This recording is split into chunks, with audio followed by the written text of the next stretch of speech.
प्रमाणे आज सुद्धा राजू पाटील आणि त्यांच्या सहकाऱ्यांनी बलिप्रतिपदेच्या निमित्ताने इथे शेतकऱ्यांचा सपत्नीक सत्कार आयोजित केला।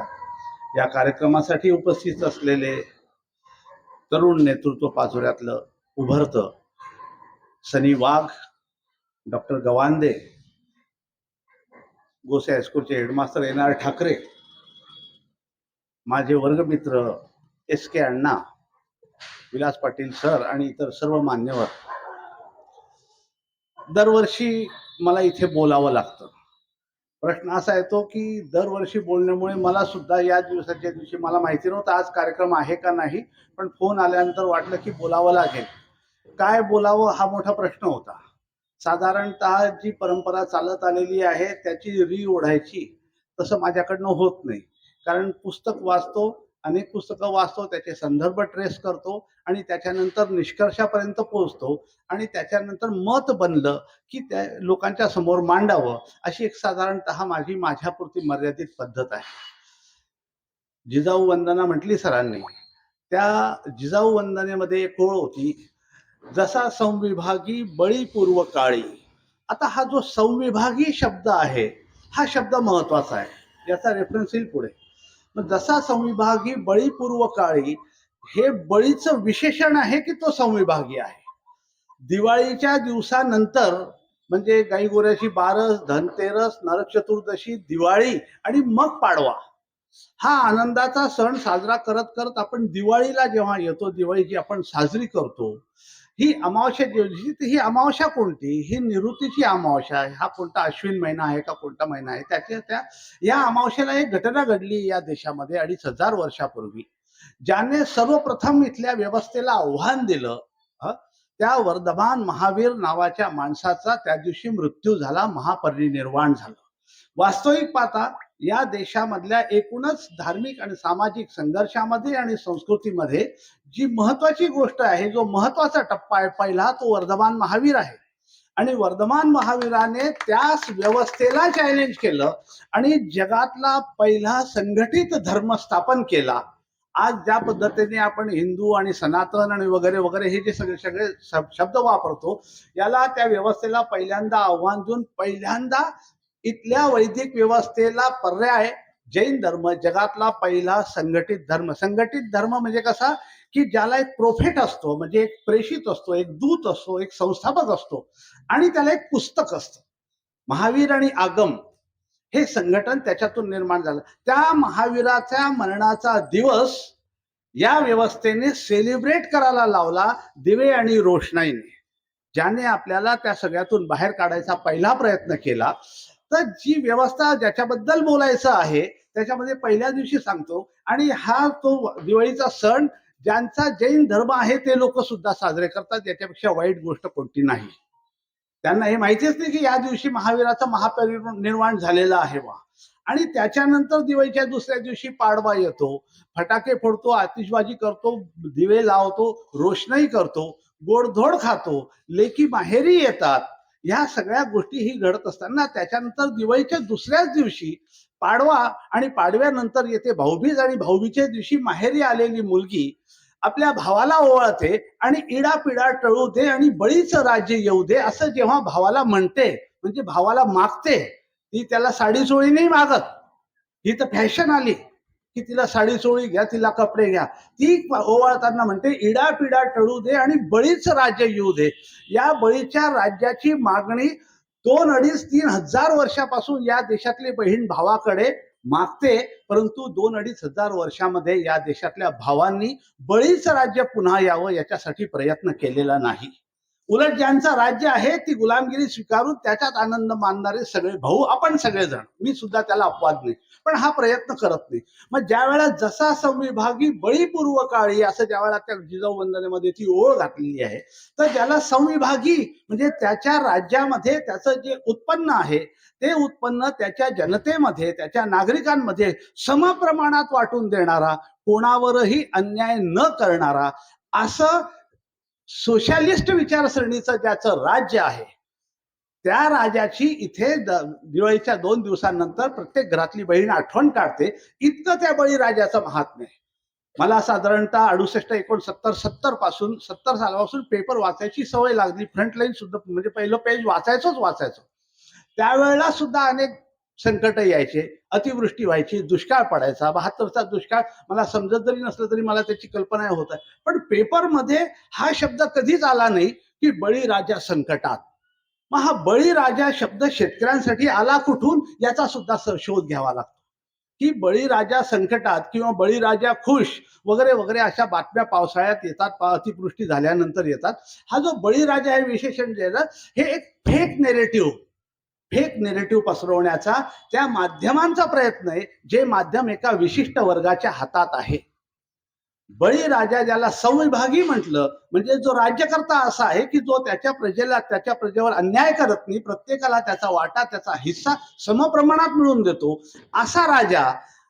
त्या राजाला ज्या पद्धतीने बळीराजा म्हणजे शेतकऱ्यांशी जोडून संकुचित केलं, छोटं केलं, हे षडयंत्र त्या व्यवस्थेत केलं ज्या व्यवस्थेच्या हातामध्ये या देशाची व्यवस्था आहे 2000 वर्षापासून.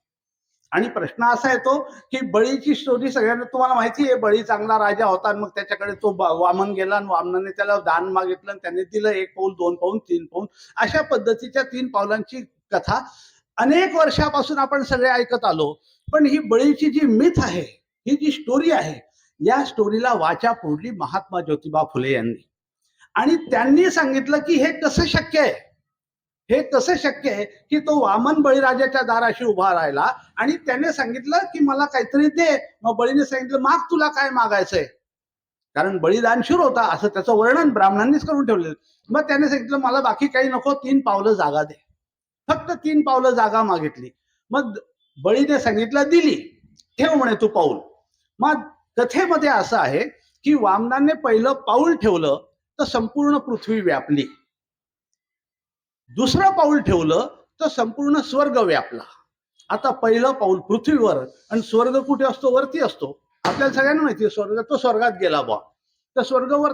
आता दुसरं पाऊल त्याने वरती ठेवलं आणि तिसरं पाऊल ठेवण्यासाठी जेव्हा त्याने पहिलं पाऊल उचललं, एक पाऊल दुसरं पाऊल आकाशात आहे, तिसरं पाऊल, कारण वामनाला 2च पाय होते, 3 पाय नव्हते.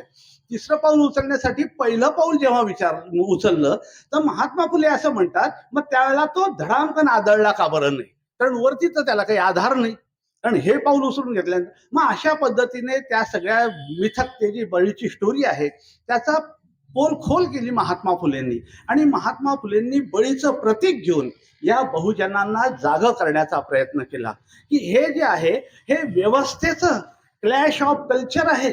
एक बहुजनांची व्यवस्था, एक अन्याय न करणारी व्यवस्था, एक समानतेचा पुरस्कार करणारी व्यवस्था, अशी व्यवस्था त्या बळीराजाच्या काळात होती, ज्याच्या स्मृती, ज्याच्या आठवणी आज सुद्धा आई बहिणीच्या मनामध्ये आहेत. आणि त्याला अनुसरून ती म्हणते की बळीचं राज्य होय. मग कोणाला नाही म्हणते ती बहीण, की जी व्यवस्था विषमतेचा पुरस्कार करते, जी व्यवस्था अन्याय व्यवस्था आहे, ज्या व्यवस्थेमध्ये आज आपण राहतो, या व्यवस्थेला ती बहीण भावाला ओळखताना म्हणते मला ही व्यवस्था नको, मला ती व्यवस्था पाहिजे. त्या बळीची आठवण करून बहीण भावाकडे भाऊबीज मागते.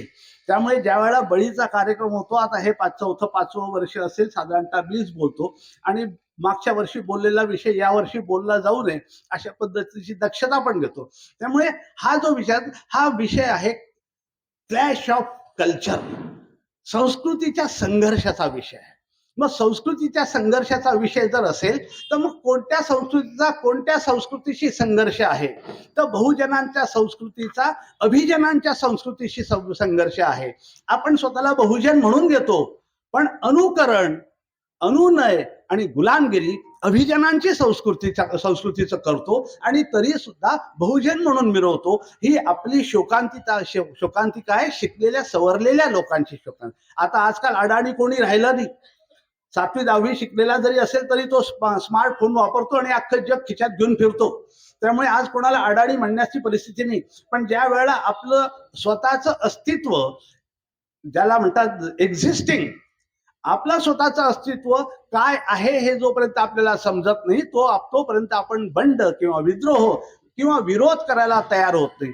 हा जो कार्यक्रम जरी असेल, 4 शेतकऱ्यांचा सत्कार होत असेल, त्यांना सपत्नीक बोलवलं जात असेल, हा एक अतिशय उदात्त विचार आहे, हा एक चांगला विचार आहे, एक चांगलं काम आहे. 10-15 वर्ष झाले हे मुलं हे करतायत, ही कौतुकाची गोष्ट आहे. पण याच्यातून जो विचार जायला पाहिजे, की मी जेव्हा पिढा टोळो बळीचं राज्य येऊ असं म्हणते, तर मी का म्हणते, मला कोणत्या गोष्टीची अपेक्षा आहे. त्यामुळे या व्यवस्थेच्या विरोधामध्ये जी सुप्त इच्छा, त्या इच्छेची ठिणगी बनायला पाहिजे, त्या ठिणगीचा वणवा बनायला पाहिजे. आणि ही जी 3.5% हातामध्ये या देशाची संपूर्ण व्यवस्था आहे, त्या व्यवस्थेला कशा पद्धतीने सुरुंग लागेल याचा विचार प्रत्येकाने आपल्या जागेवर करायला पाहिजे. विद्रोह करण्याकरता, बंड करण्याकरता, वैचारिक पातळीवरती बंड करण्याकरता संघटना लागत नाही. इच्छा लागते, अभ्यास लागते आणि ती तीव्रता असावी लागते मनामध्ये, ज्याच्यामधून विरोध निर्माण होतो. सरांनी सांगितलं शेतकऱ्यांची संघटना झाली पाहिजे, अमुक झाली पाहिजे. आता इलेक्शनचा काळ आहे, आता सगळ्यांना शेतकऱ्यांचा प्रचंड पुळका येईल, प्रचंड कळवळा येईल. आणि आम्ही कसं शेतकऱ्यांचा, अरे इतका शेतकऱ्यांचा पुळका होता, शेतकऱ्यांसहित आता नेत्यांचा सुद्धा. तिथे वर्षभर बसले दिल्लीच्या बॉर्डरवरती शेतकरी, ऊन पाऊस थंडी वारा सगळं सोसत, आणि त्या कायद्यांना विरोध करण्यासाठी 1 वर्ष आंदोलन केले शेतकऱ्यांनी. तुम्हाला सांगतो, या पाचोरा तालुक्याच्या तहसीलमध्ये पाचोरा तालुक्यातले 5 शेतकरी आले नाहीत की त्यांनी निवेदन दिलं असेल की मी त्या शेतकऱ्यांच्या समर्थनात आहे आणि या कायद्याचा विरोध करतो. शेतकऱ्यांसाठी कायदे बनतात. तुमच्या माहिती करता सांगतो की पूर्वी 395 कलम आणि 8 शेड्यूल होते संविधानामध्ये. 9वं शेड्यूल 18 जून 1951 साली नेहरूंनी निर्माण केलं आणि त्याच्यामध्ये अनेक कायदे टाकले. त्याच्यामध्ये जवळजवळ 200-250 कायदे आहेत 9व्या शेड्यूलमध्ये. आणि त्या 9व्या शेड्यूलमध्ये 150 कायदे, 150 पेक्षा जास्ती, 52-53 समजा, 150 कायदे असे आहेत जे सरळ सरळ शेतकरी विरोधी आहे. 75 वर्ष झाले आपण लोकांना निवडून देतो, बड्या बड्या गोष्टी करणारे खासदार येतात, पण त्या 9व्या शेड्यूल बद्दल कोणीही काहीही बोलत नाही. त्या 9व्या शेड्यूलमध्ये जे शेतकरी विरोधी कायदे आहेत त्याची तरतूद अशी आहे की हे सरकारने कायदे केलेले आहेत, या कायद्याप्रमाणे जर कोणावरती अन्याय झाला तर त्या नागरिकाला, त्या शेतकऱ्याला कोर्टात दाद मागण्याचा अधिकार नाही. अशा पद्धतीची स्पष्ट तरतूद 9व्या शेड्यूलमध्ये. आणि 250 पैकी 150 पेक्षा जास्ती कायदे शेतकरी विरोधी, मग त्यात एपीएमसी असेल किंवा अत्यावश्यक वस्तूंचा कायदा असेल, जे आता 3 कायदे मोदीने केले होते 4 वर्षापूर्वी, हे सुद्धा सगळेच्या सगळे कायदे. मग ज्यावेळेला शेतकरी विरोधी कायदे सरकार मंजूर करताना त्याला आव्हान देण्याचा अधिकार हिरावून घेतो, मग 75 वर्षामध्ये तुमच्या आमच्या पुढाऱ्यांनी केलं काय? तो कोणत्या का पक्षाचा असेल. आता जेव्हा आसमानी सुलतानी म्हणतात ना, तर आसमानी जेव्हा येईल तेव्हा येईल, पण आज सरकार नावाचं जे सुलतान आहे ना, तो महाराष्ट्रात असो का देशात असो, शेतकऱ्यासाठी ते सुलतानीच आहे.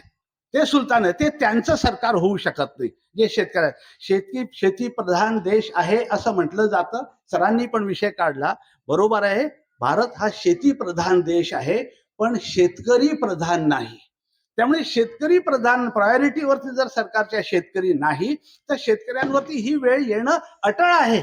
आणि त्यामुळे आपण ज्यावेळेला हे सोसतो आणि भोगतो, त्यावेळेला एक गोष्ट लक्षात येते, आपण विरोध करत नाही, विरोधात उभे राहत नाही, आपल्या बाजूने कोणी बोलायला तयार होत नाही. त्यामुळे या स्वतंत्र भारतामध्ये मतदानाचा भलेही अधिकार असेल, पण हक्क मिळवण्याचा अधिकार नाही. त्यामुळे पार्टली गुलाम आहोत. ब्रिटिश गेले म्हणून ते बिघडलं नाही.